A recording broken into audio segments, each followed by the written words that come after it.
Bismillahirrahmanirrahim. Assalamualaikum warahmatullahi taala wabarakatuh. Nama saya Muhammad Azri Fakrullah bin Azman daripada kelas DSI 2B dan nombor kad matrik saya iaitu DSI 202025161. Baiklah, bagi tajuk kumpulan saya dalam subjek fiqh munakahat iaitu bagi topik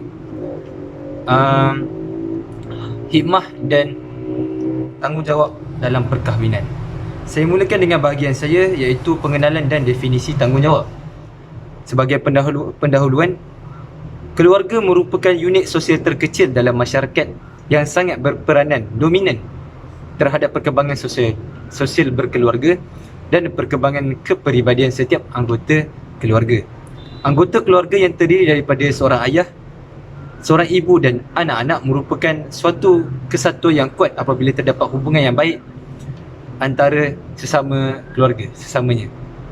Justru di mana hubungan yang baik ini ditandai dengan adanya keserasian di antara suami dan isteri serta keharmonian dan kebahagiaan dalam hubungan sesebuah keluarga. Islam telah menetapkan peraturan-peraturan dalam perkahwinan dan perjalanan keluarga yang lengkap dan sempurna. Peraturan ini berbentuk sebuah undang-undang dan juga pendidikan kesedaran beragama yang membina rasa bertanggungjawab dan menerapkan diri dengan nilai-nilai murni. Kesempurnaan undang-undang yang mengawal perjalanan keluarga tidak saja mencukupi bagi ketenteraman sesebuah keluarga itu. Keluarga mesti disusun dan dikawal oleh rasa bertanggungjawab dan menghormati nilai-nilai akhlak Islamiah bagi mengukuhkan sesebuah institusi berkeluarga. Seterusnya, rasa bertanggungjawab dan menghormati nilai-nilai akhlak itu hanya akan berkembang subur di kalangan orang-orang yang mempunyai kesedaran beragama. Kesedaran keagamaan yang paling penting, yang terpenting antaranya apabila seseorang itu sentiasa mengingati Tuhannya, iaitu mengingati Allah Subhanahu Wa Taala dan dia berasa takut kepadanya. Kesedaran tersebut merupakan kawalan berkesan untuk seseorang mematuhi sesuatu undang-undang dan peraturan yang telah ditetapkan oleh agama. Tanpa kesedaran tersebut, peraturan yang sempurna macam mana pun tidak memberi banyak kesan kerana orang yang tidak dapat mengawal dirinya dengan kesedaran tentang wujudnya Allah Subhanahu Taala dan dia tidak takut kepadanya, maka dengan itu sangat mudah seseorang itu melanggar undang-undang dan peraturan tersebut.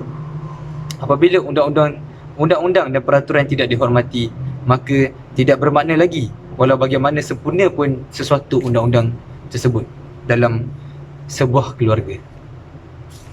Itu sebagai pendahuluan. Seterusnya saya pergi ke definisi tanggungjawab. Saya mulakan, sekiranya telah tiba masa untuk seseorang mendirikan rumah tangganya sendiri, maka mestilah dia memilih teman hidup yang baik seperti yang telah disyariatkan oleh Allah, yang telah disyariatkan oleh agama. Hendaklah dia membina rumah tangga mengikut dasar Islam, mengikut ketetapan syarak, hukum syarak. Sekiranya dia seorang lelaki, maka mestilah dipenuhi tanggungjawabnya sebagai seorang suami. Dan begitulah juga sebaliknya sebagai seorang wanita, dia bertanggungjawab sepenuhnya sebagai seorang isteri. Dan seperti juga anak-anak. Tanggungjawab suami terhadap isterinya adalah dengan memberi nafkah zahir dan batin, memberi kasih sayang, melindungi isterinya, membimbing keluarganya ke jalan Islam dan sebagainya lagi yang selaras. Jadi di sini dapat kita lihat, jika seorang tu dia nak mendirikan sebuah rumah tangga, maka dia sebagai perkara utama dia mestilah memilih teman hidup dia. Dan Islam juga ada tuntutan dalam Islam dalam kita memilih pasangan untuk mendirikan sebuah rumah tangga, yang mana semuanya mesti mengikut syariat agama, syariat Islam. Dan sebagai seorang suami, laksanakan tanggungjawab sepenuhnya sebagai seorang suami. Begitu juga seisteri sebagai seorang perempuan, iaitu tanggungjawabnya sebagai seorang isteri, dan anak-anak di mana tanggungjawab mereka sebagai anak-anak. Dan seperti saya sebut tadi, suami memberi nafkah zahir dan batin, kasih sayang, melindungi isterinya, membimbing keluarganya, memberi nafkah juga kepada anak-anak, melindungi anak-anak, memberi keselamatan dan menjamin kebajikan dalam keluarga. Itu juga menjadi tunjang kepada keharmonian dan kebahagiaan dalam sesebuah rumah tangga yang dikatakan Islam. Di samping itu, tanggungjawab isteri terhadap suaminya pula adalah dengan melayan suaminya dengan baik, berlemah lembut, menyahut panggilan suaminya dengan merendahkan suara dan menumpahkan kasih sayang sepenuhnya dan lain-lain lagi. Itu tanggungjawab isteri. Bukan saja tanggungjawab isteri tu kita nak kata kerja dia masak, kemas rumah, seperti kita lihat seperti yang kita lihat lah pada masa kini. Tak semua pada masa kini kita dapat lihat situasi rumah tangga tu memang ada kecelaruan. Kadang kita dengar berita semasa ada kecelaruan, tapi Alhamdulillah setakat ini masih ramai lagi yang menjaga keharmonian dalam berkeluarga itu. Ini semua tanggungjawab masing-masing, tanggungjawab ahli keluarga. Bukan saja bergantung kepada seorang suami untuk menjamin kebahagiaan, untuk menjamin keharmonian keluarganya, malah isteri juga main peranan. Isteri kena melayan suaminya dengan baik, dia bantu suaminya, sebab suami banyak tugas dia berat, tugasnya amat berat. Beratnya tugas suami ini, mulianya dia, sehingga satu ketika dahulu Nabi pernah bersabda, sekiranya manusia itu boleh sujud sesama manusia, maka telah aku perintahkan seorang isteri itu sujud kepada suaminya ketika suaminya pulang ke rumah. Maknanya di situ kita nampak betapa tingginya dan betapa beratnya tanggungjawab dan kedudukan seorang suami. Maka sebagai isteri, dia juga menjadi supporters, maknanya menjadi pendokong kepada suaminya. Dan tanggungjawab itu tidak boleh disia-siakan begitu saja, ya. Menyahut panggilan suaminya, menumpahkan kasih sayang sepenuhnya dan lain-lain lagi. Justru dalam kehidupan ini ada beberapa perkara yang mesti difahami dengan betul supaya perkara tersebut tidak mengeruhkan keharmonian macam saya sebut tadi. Dan ada juga beberapa perkara yang disebut dengan hak, manakala ada juga yang disebut dengan tanggungjawab. Saya pergi ke hak, iaitu apa itu hak? Apakah itu hak? Hak merupakan perkara yang perlu didapati. Setiap kita mempunyai hak. Seseorang manusia itu dia ada hak dia. Hak dia sebagai seorang manusia dalam keluarga, contohnya hak sebagai suami, hak sebagai isteri, hak sebagai anak-anak. Di luar, hak dia sebagai pelajar, hak dia sebagai guru, hak dia sebagai pemimpin, hak dia sebagai orang yang miskin, hak dia sebagai orang yang lemah, hak dia sebagai lelaki, hak dia sebagai perempuan. Contoh dalam keluarga itu, hak bagi seorang isteri terhadap suaminya, misalnya seperti mendapat nafkah zahir dan batin. Itu hak dia yang perlu dituntut dan perlu dilaksanakan oleh suami. Ini termasuklah tempat tinggal, makanan dan minuman, pakaian, perasaan dan lain-lain lagi. Seorang suami perlu melunaskan tanggungjawab sepenuhnya dengan memberi hak kepada seorang isteri, kerana itu antara tanggungjawab utama dia. Dan juga kepada anak-anak. Sekiranya seorang suami mengabaikan atau dia tidak terlalu mengambil berat, atau secara keseluruhannya dia membiarkan, dia tidak memberi nafkah zahir dan batin, maka dengan itu secara terang dia telah menzalimi dan mengkhianati isterinya, dan juga akan kena tempias kepada anak-anak. Maka dalam situasi berikut, sekiranya suami itu dia terus melakukan pengabaian tersebut, maka seorang isteri berhak untuk menuntut cerai. Tapi itu sebagai penambahan. Namun kita tahu bahawa penceraian ini adalah perkara yang dibenci oleh Allah. Cerai, menjatuhkan talak ini perkara yang dibenci oleh Allah. Maka kita sebagai keluarga Islam, maka kita kena bertindak positif. Jika berlaku ketidakseimbangan dalam keluarga, dalam rumah tangga, maka kita kena cari inisiatif untuk memperbaiki je. Jangan bertindak terlalu melulu. Kita kena lihat dari semasa ke semasa. Apabila makin keruh, maka suatu tindakan tegas perlu diambil. Seperti yang saya sebut tadi, seorang suami yang tidak memberikan nafkah dan dia mengabaikan, dia hanya pentingkan diri dia, dia buat hal dia, maka isteri boleh tuntut cerai kerana suami itu tidak lagi layak digelar suami dan tidak lagi layak untuk memberi tanggungjawab dalam keluarga. Begitu juga hak sepatutnya diperoleh oleh anak-anak dari segi pendidikan, perbelanjaan harian di sekolah dan sebagainya. Anak-anak juga ada hak mereka, hak kasih sayang daripada ibu bapa. Hak didikan agama itu hak yang penting. Dan hak kasih sayang dan lain-lain lagi tu seperti pendidikan, belanja makan minum, pakaian, keselamatan oleh ibu bapa mereka. Dan masa kini kita dapat lihat antara hak yang sering diabaikan ialah hak anak-anak untuk mendapatkan ibu yang solehah, hak nama yang baik dan pengajaran Al-Quran. Memang kita nampak senario masa kini, anak-anak tidak mendapat contoh atau mereka kata model ibu bapa yang baik. Mereka dapat ibu bapa yang lebih fokus kepada pekerjaan. Memang tiada mana contoh agama itu pada mereka. Sebab itulah pendidikan agama itu penting masuk pula, terutama pada diri kita. Jadi bila kita dah tanamkan kita dah tanamkan didikan agama dalam diri kita, maka dengan bila kita mendirikan sebuah rumah tangga, maka anak-anak juga akan mengikuti perkara yang sama. Nama yang baik iaitu bukan sekadar nama saja. Nama juga ada nama-nama yang baik, yang nama-nama Islam yang perlu diberi. Tapi dalam konteks yang lain iaitu anak-anak ada hak untuk mendapatkan nama yang baik, iaitu nama keluarga. Betul, ibu bapa juga jika membuat kesilapan, tidak memberikan tanggungjawab sepenuhnya kepada anak-anak, maka nama keluarga itu, cerminan keluarga itu akan jadi rosak. Dan pengajaran Al-Quran itu paling penting. Ibu bapa perlu mendidik anak-anak dari kecil lagi dengan didikan agama. Mengajar Al-Quran itu merupakan tanggungjawab yang patut diberikan oleh seorang ayah dan seorang ibu kepada anak-anak mereka. Kerana anak-anak ini dia apa saja yang mereka buat, apa saja contoh yang mereka lakukan, itu semua daripada ibu bapa.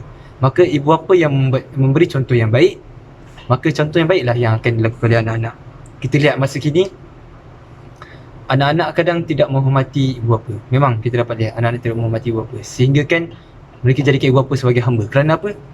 Kerana inilah antaranya, hak diabaikan, agama dibiarkan dalam sebuah institusi rumah tangga.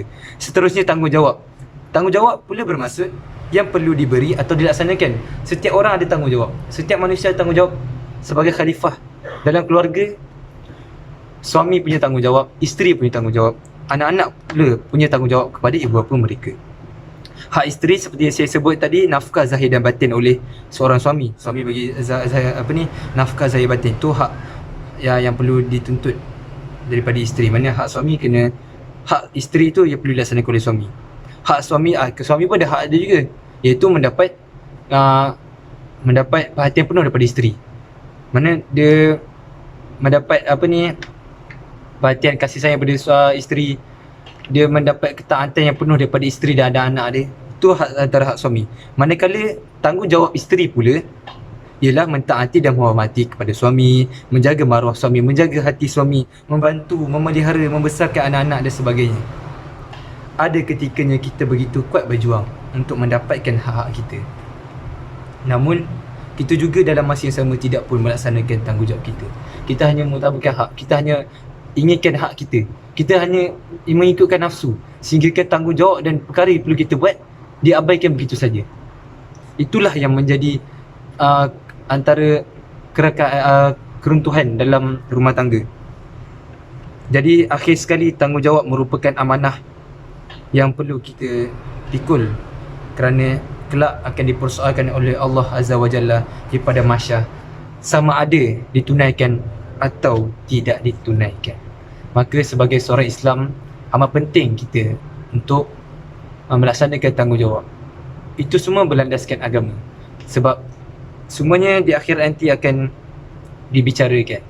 Maka hukuman bagi mereka yang tidak bertanggungjawab dan tidak menjaga hak orang lain, maka amat beratlah baginya di sana nanti. Sekian daripada saya. Sekian, terima kasih. Assalamualaikum warahmatullahi ta'ala wabarakatuh. Nama saya Muhammad Aiman Haziq bin Muhammad Harman daripada kelas DSI 2A, bernombor DSI 202025054. Hari ini saya akan menerangkan dalam pelajaran kita iaitu fiqh munakahat, iaitu tentang hikmah dan juga tanggungjawab suami dan juga isteri. Okey, yang pertama saya akan membentangkan ataupun membahaskan tentang hikmah mengamalkan prinsip Islam dalam sesebuah institusi keluarga. Dalam membincangkan mengenai keluarga bahagia, Allah SWT telah menekankan ataupun Allah Ta'ala telah menekankan kepentingan memelihara keimanan dan juga ketakwaan kepada Allah SWT dan juga Rasulullah SAW sebagai inspirasi ataupun role model utama dalam menjaga perhubungan antara manusia, termasuklah keluarga. Oleh hal yang demikian, antara cara untuk mengamalkan prinsip Islam dalam keluarga ialah yang pertama dari segi pegangan akidah yang kukuh, akidah yang benar. Yang kedua dari segi akhlak, pendidikan akhlak Islamiah. Yang ketiga dari segi sosial, dan yang keempat dari segi amanah dalam menunaikan kewajipan dan juga tanggungjawab rumah tangga. Jadi kalau kita lihat daripada pendidikan akhlak Islamiah dalam keluarga, memang amat penting dilaksanakan agar terciptanya generasi-generasi yang akan datang, generasi muda yang berakhlak mulia. Al-akhlak iaitu al-akhlak al-karimah. Dalam mendapatkan sesebuah keluarga yang harmoni, Al-Farabi menjelaskan bahawa ia mestilah seiring dengan akhlak yang mulia dan amalan yang baik, maka lahirlah sifat keutamaan dan terpuji, iaitu al-fatail al-khuluqiyah, seperti kesederhanaan, wasatiyah, keadilan, al-adalah, kebenaran, al-haq, budi bahasa, al-akhlaq, penghormatan diri, tahrimun nafs, dan kebaikan, al-khair. Kesemua akhlak mulia ini akan menjadi faktor penentu kejayaan dan juga kebahagiaan sesebuah keluarga maupun seseorang individu manusia itu tersebut. Firman Allah SWT maksudnya, demi sesungguhnya adalah bagi kamu pada Rasulullah SAW itu sebagai contoh ikutan yang baik, iaitu bagi orang yang sentiasa mengharapkan keridaan Allah SWT dan juga balasan baik pada hari akhirat nanti, serta ia pula menyebut dan mengingati Allah banyak-banyak dalam masa sunnah, susah dan senang. Surah Al-Ahzab 53. Okey, setelah saya akan menerangkan pula dari segi pendidikan tadi daripada akhlak, saya akan kepada akidah pula. Daripada segi akidah, kekuatan iman, kekuatan iman bergantung kepada keutuhan akidah dalam diri setiap muslim, termasuklah suami dan isteri, iaitu haruslah mendalami bab akidah yang berasaskan kepercayaan dan keyakinan yang kukuh tentang kewujudan Allah SWT berlandaskan Al-Quran dan As-Sunnah, di samping menjauhkan diri daripada perkara-perkara yang boleh mensyirikkan atau menjauhkan diri daripada Allah serta sifat-sifat kesempurnaannya berdasarkan dalil akli yang menggunakan Al-Quran dan hadis serta dalil akli yang bersandarkan kepada akal. Firman Allah SWT maksudnya, sesungguhnya kami telah mengutuskan Nabi Nuh kepada kaumnya, lalu berkatalah ia, wahai kaumku, sembahlah kamu akan Allah, iaitu sebenarnya tidak ada Tuhan bagi kamu selain daripadanya. Surah Al-A'raf ayat 7. Okey, kalau kita lihat tadi daripada segi pegangan akidah pula, ini adalah antara cara-cara untuk bagaimana kita mengamalkan prinsip Islam dalam sesebuah institusi keluarga.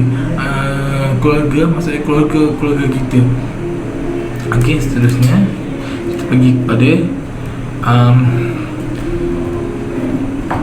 kepada amanah. Perkahwinan menjadikan kita pergi pada sosial.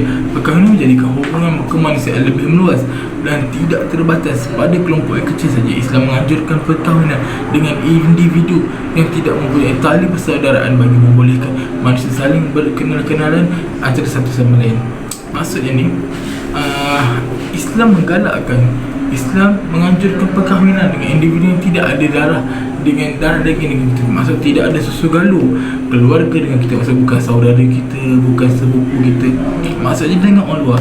Ini akan membiakkan lagi sesebuah ataupun satu carta, satu susu galuh keluarga akan membiakkan lagi satu generasi-generasi yang akan datang. Okey, kita pergi daripada segi amanah. Maksudnya daripada segi amanah ni, kita tahu daripada segi amanah ni, daripada satu orang kata menunaikan kewajipan dalam rumah tangga, Islam mengadakan pembahagian tugas antara suami dan isteri agar segala keperluan rumah tangga terlaksana dengan baik. Maksudnya dalam segi amanah ni, suami isteri haruslah melakukan tugasan atau tanggungjawab mereka dengan amanah, dengan penuh amanah, dengan penuh orang kata rasa tanggungjawab sebagai seorang suami dan juga isteri dalam mendidik anak-anak, dalam segala apa sekalipun cara. Okey, kita seterusnya.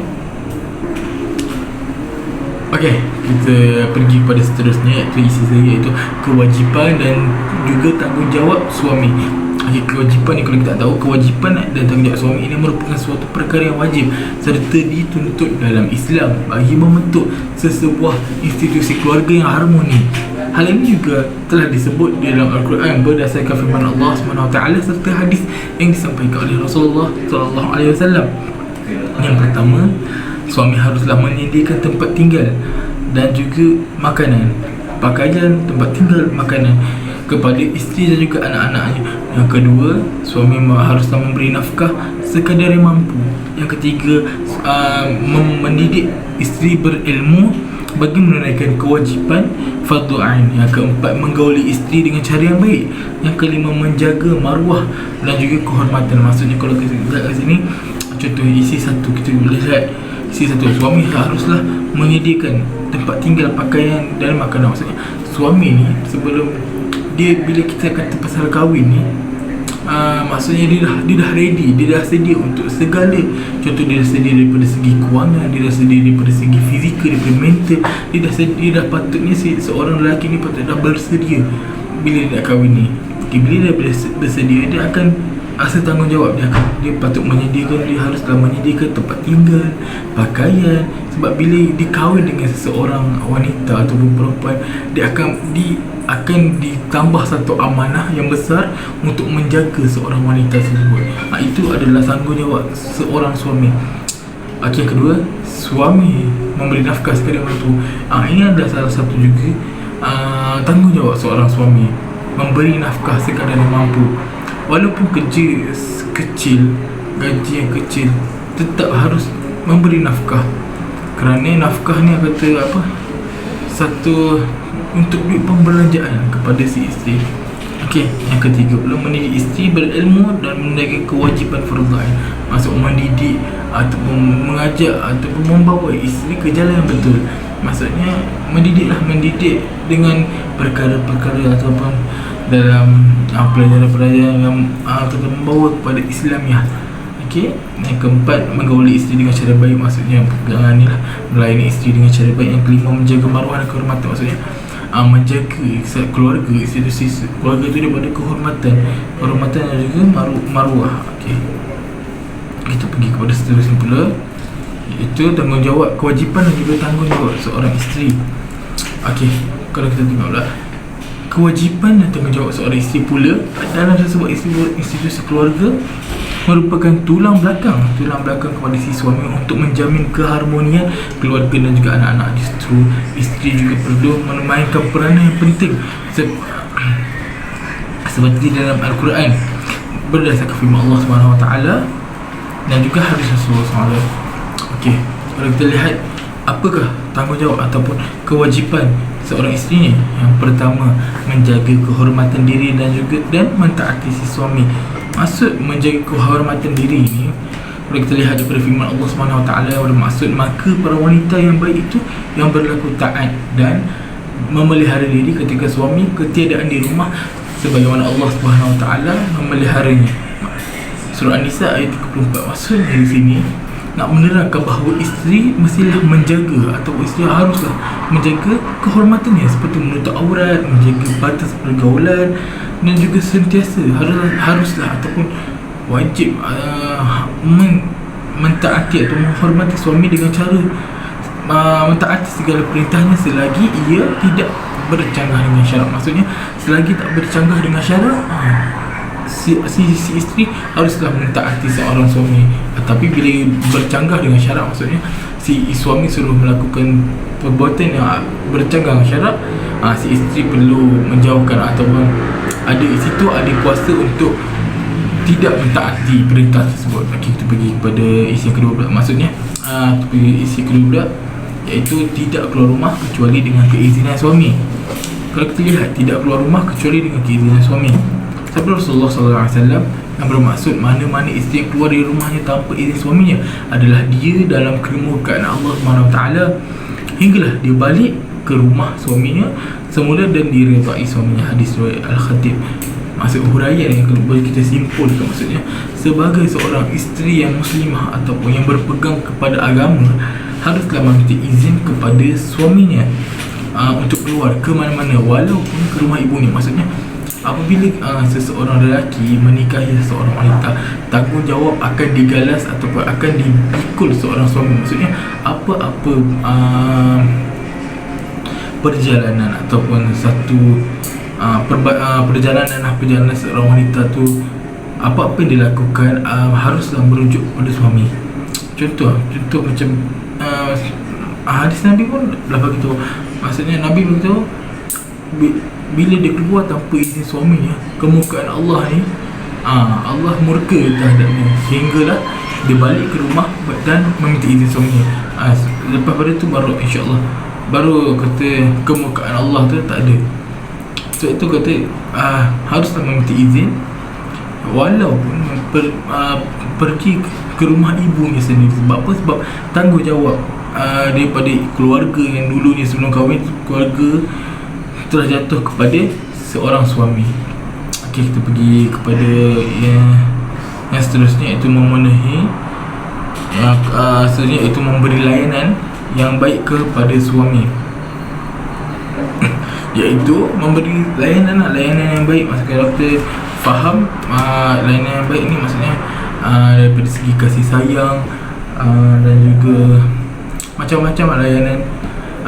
Contohnya kasih sayang ataupun apa-apa lah sebab kita tak kahwin ni kan. Jadi saya tak ada, maksudnya kalau layanan yang baik ini turut meliputi kedua-dua. Maksudnya layanan daripada segi fizikal dan juga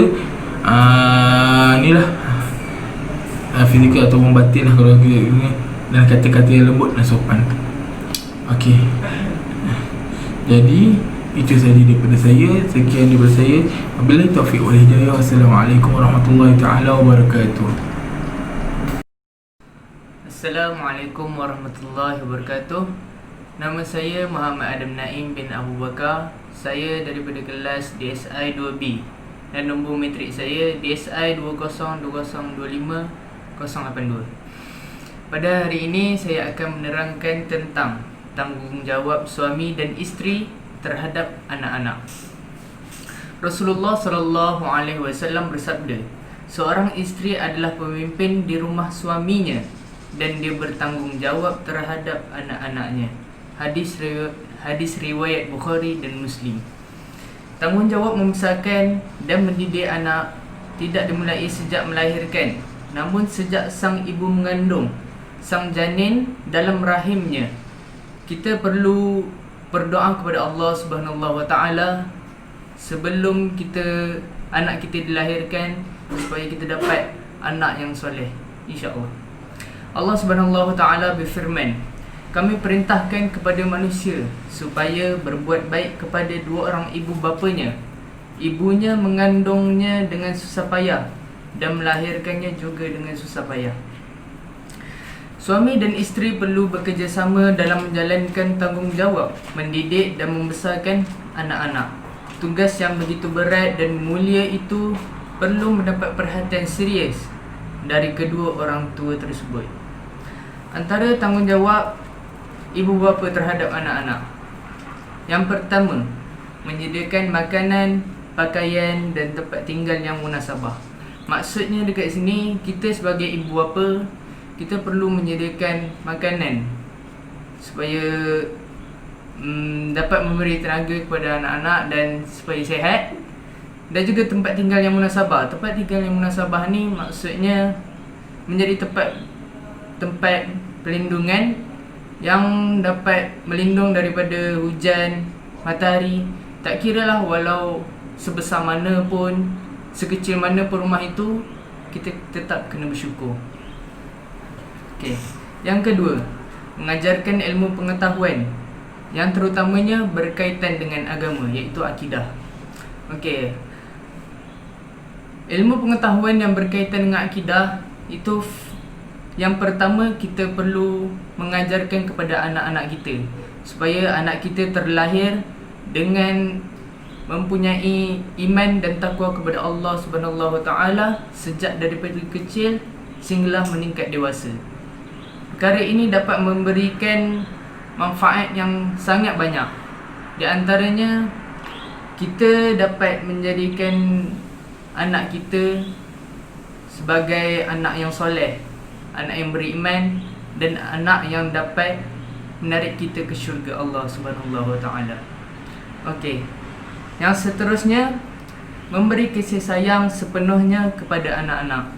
Dengan kasih sayang daripada ibu bapa terhadap anak-anak, kita dapat menghindari anak-anak kita daripada masalah sosial. Perkara ini dapat difikir jika kita kurang kasih sayang daripada daripada ibu bapa, maka kita akan berasa macam kesepian dan kita akan cuba mencari orang luar untuk mendapatkan kasih sayang daripada orang lain. So, ibu bapa ni perlulah memberikan kasih sayang secukupnya, yang sepenuhnya kepada anak-anak supaya tidak terjadi masalah sosial seperti zaman sekarang. Okey. Yang seterusnya, kita sebagai ibu bapa perlulah menyediakan kemudahan pendidikan untuk anak-anak.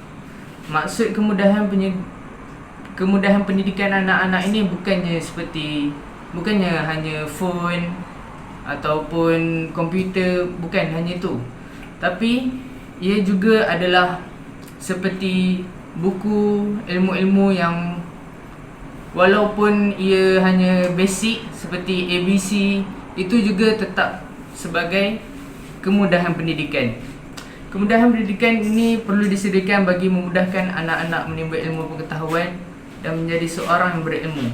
Bukan hanya ilmu dunia, malah ilmu akhirat juga seiring dengannya. Okey. Yang seterusnya, dan ini adalah yang terakhir bagi tanggungjawab ibu bapa terhadap anak-anak, memberi nasihat yang baik kepada anak. Kita bukannya memberi nasihat dengan secara memarahinya, tapi kita perlu menasihati anak-anak kita dengan secara berhemah. Seperti Rasulullah SAW, ia menasihati anaknya dengan secara berhemah. Dengan kita menjadikan Rasulullah SAW idola kita, dengan kita mengikut sunnahnya, maka kita akan berjaya dunia dan akhirat. Dan anak-anak kita yang kita didik sebagai seorang yang hebat, seorang yang untuk menjadi seorang yang memimpin masa hadapan, maka kita perlulah menasihatinya dengan baik, menasihatinya dengan secara berhemah dan menasihatinya dengan perkara-perkara yang dapat membimbingnya kepada masa hadapan, insya-Allah. Seterusnya saya akan menerangkan tentang kepentingan tanggungjawab suami dan isteri. Apabila berbicara tentang cinta dan rumah tangga, ramai di antara kita akan terbayang yang manis-manis saja. Suami yang romantik, isteri yang lembut ibarat bidadari syurga, anak yang soleh dan solehah, bunga dan mawar harum yang menghiasi, dan pelbagai lagi fantasi. Namun sebenarnya rumah tangga bukan begitu. Memang ada kemanisannya, tetapi rumah tangga adalah medan untuk berbakti dan beramal. Cabaran-cabarannya sangat luar biasa. Tanggungjawab yang hadir kadang-kadang terasa terlalu berat untuk dipikul di atas bahu. Ujian-ujian yang mendatang kadang-kadang menyesakkan dada hingga dunia terasa sempit dan sesak. Suami bukan malaikat, isteri juga bukan bidadari. Jadi antara kepentingan kepada jika kita menjalankan tanggungjawab kita sebagai suami dan isteri, sebagai ibu dan bapa, maka kita antara kepentingannya, yang pertama, rumah tangga akan menjadi lebih aman dan damai. Tanggungjawab yang ditunaikan oleh ibu bapa sangat penting supaya keluarga tidak timbul sebarang pergaduhan serta akan sentiasa aman dan damai. Jika kita menjalankan tanggungjawab kita sebagai ibu dan bapa, maka Allah Subhanahu Wa Taala akan memberi kita ganjaran yang sangat besar. Okey, yang kedua, tiada pergaduhan di antara suami dan isteri. Pergaduhan boleh terjadi jika suami atau isteri tidak menunaikan tanggungjawab masing-masing, dan pergaduhan sering terjadi jika nafkah tidak diberikan. Jika kita lihat pada zaman sekarang ni, banyak perkara seperti pergaduhan ni terjadi di antara suami isteri hanya disebabkan nafkah. Jadi disebabkan perkara ini, kita perlu elakkan dan kita perlu berbincang di antara suami dan isteri secara profesional. Okey. Yang ketiga, dapat menunjukkan contoh yang baik kepada anak-anak. Okey, ibu bapa ini adalah contoh utama. Yang kedua adalah guru. Okey.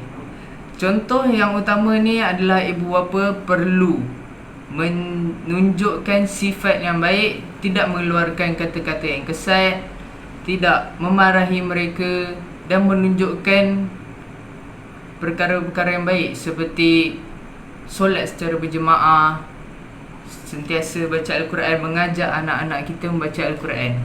Okey, itu antara contoh-contohnya. Okey, yang seterusnya, rumah tangga akan diberkati Allah Subhanahu Wa Taala jika kita menjalankan tanggungjawab kita sebagai ibu bapa. Kita jangan terlalu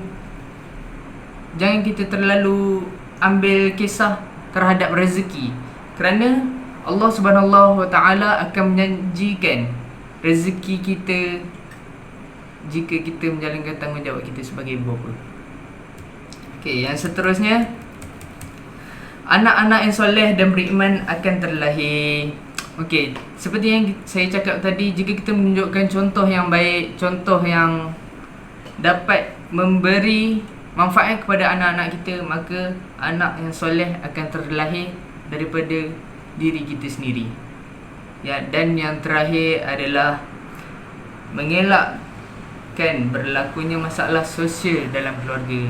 Okey, masalah sosial ni sering terjadi kepada anak-anak sebab kurang kasih sayang daripada ibu bapa. Seperti zaman sekarang kita lihat anak-anak terlibat dengan masalah merokok, membuli dan sebagainya lah, merosakkan harta benda awam. Itu hanya disebabkan kekurangan daripada ibu bapa yang tidak bertanggungjawab. Okey, sekian daripada saya. Assalamualaikum warahmatullahi wabarakatuh. Bismillahirrahmanirrahim. Assalamualaikum warahmatullahi ta'ala wabarakatuh. Nama saya Muhammad Syamil bin Sabiram dari kelas DSI 2A.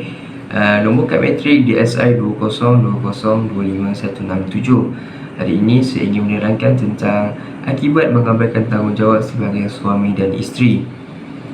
Okey. Menjadi tanggungjawab suami dan isteri ini untuk memastikan segala hak yang berkaitan dengan mereka dapat dilaksanakan dengan sebaik mungkin. Hal ini kerana Islam sangat mementingkan sifat saling sayang menyayangi dan tolong menolong antara satu sama lain dalam sesebuah institusi kekeluargaan.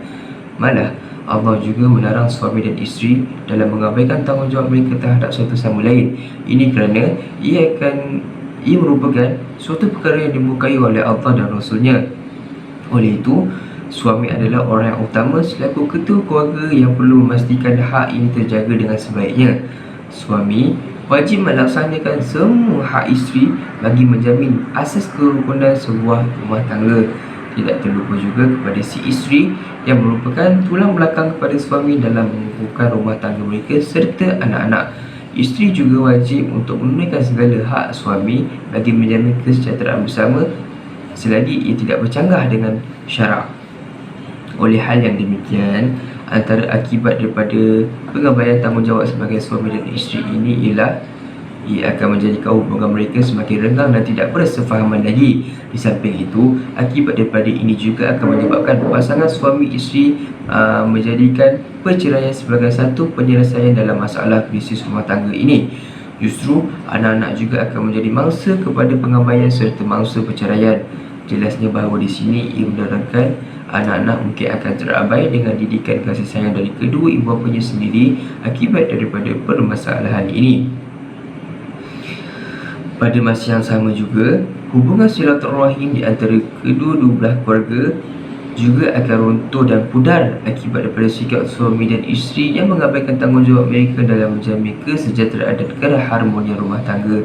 Oleh itu, tanggungjawab memimpin sebuah rumah tangga ini sememangnya satu tanggungjawab yang besar dan berat untuk dilaksanakan. Sebarang bentuk pengabaian terhadap hak dan tanggungjawab ini biasanya akan membawa kepada kecelaruan dan juga keruntuhan rumah tangga. Okey, kita sambung balik tentang isu semasa. Okey, baru-baru ini Berita Harian telah mengeluarkan suatu isu berkenaan dengan nafkah yang bertajuk PKP aduan tidak beri nafkah meningkat pada tarikh 17 April 2020 yang ditulis oleh Mafrika Adnan Haris Fadzila. Okey, saya akan baca sedikit cebisan daripada isu berkenaan nafkah ini. Kuala Lumpur, aduan berhubung suami atau bekas suami tidak memberi nafkah kepada isteri atau bekas isteri dalam tempoh Perintah Kawalan Pergerakan iaitu PKP semakin meningkat berbanding sebelumnya. Ketua Pengarah dan Ketua Hakim Syari'i Jabatan Kehakiman Syariah Malaysia JKSM, Datuk Dr. Muhammad Naim Mokhtar berkata, sebelum ini hanya 5 aduan dalam sebulan diterima bahagian sokongan keluarga iaitu BSK. Jabatan Kehakiman Syariah melalui laman sosial Facebook rasmi BSK atau email BSK Negeri. Mereka mengatakan bahawa kali ini kita menerima 5 aduan dalam masa 5 hari. Katanya ketika ditanya mengenai jumlah bilangan aduan yang dikemukakan isteri atau bekas isteri terhadap keengganan suami atau bekas suami memberi nafkah kepada isteri atau bekas isteri dan juga anak. Seperti yang kita tahu di sini, ini juga menunjukkan bahawa salah satu contoh pengabaian suami terhadap si isteri dalam memberi nafkah. Seperti yang kita tahu, memberi nafkah ini merupakan suatu tanggungjawab yang besar kepada isteri dan kita wajib melaksanakannya dalam Islam. Pengabaian tanggungjawab suami terhadap isteri ini merupakan suatu dosa yang besar dan dibenci oleh Allah.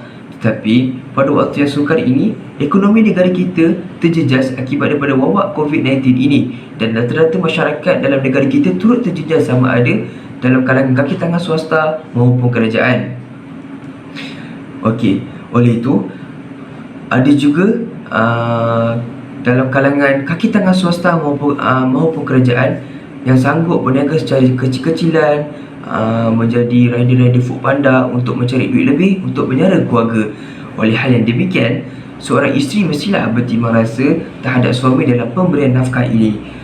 Berdasarkan kemampuan suami, si isteri perlulah terima dengan hati yang terbuka atas apa-apa pemberian si suami.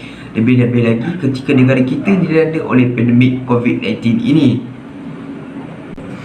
Oleh itu, kesimpulannya yang boleh diambil daripada keseluruhan daripada hikmah dan tanggungjawab suami dan isteri ini ialah, secara tuntasnya, bagi mewujudkan sebuah suasana keluarga yang harmoni, setiap ahli keluarga perlu memainkan peranan untuk mewujudkan iaitu bai'ah salihah seperti solat berjemaah dan makan bersama. Justru Islam juga mengajar kita melalui teladan Rasulullah SAW, iaitu Rasul membahagikan waktunya kepada 3 bahagian. Yang pertama adalah waktunya untuk Allah, manakala waktu yang kedua untuk dirinya, dan yang terakhir sekali ialah waktu untuk orang lain. Maksud bagi waktu untuk orang lain itu pula ialah pada waktu itulah Nabi meluangkan masanya bersama keluarga, masyarakat dan juga negara. Okey, selain itu, menerapkan prinsip-prinsip Islam seperti sakinah, mawaddah dan warahmah juga akan menjamin kepada kebahagiaan berumah tangga. Tapi mesti korang tak tahu apa itu maksud sakinah, mawaddah dan warahmah. Jadi secara ringkasnya saya ingin memberikan secara terperinci iaitu maksud sakinah, mawaddah dan warahmah. Okey. Tanggungjawab suami dan isteri ini juga adalah menerapkan prinsip-prinsip Islam dalam membina hubungan kekeluargaan seperti sakinah, mawaddah dan warahmah. Oleh hal yang demikian, yang pertama ialah sakinah yang membawa maksud kepada ketenangan, ketenteraman serta kedamaian jiwa yang difahami dengan suasana yang damai yang merangkumi rumah tangga di mana suami isteri menjalankan perintah Allah Subhanahu Wa Taala dengan tekun, saling menghormati dan saling bertoleransi.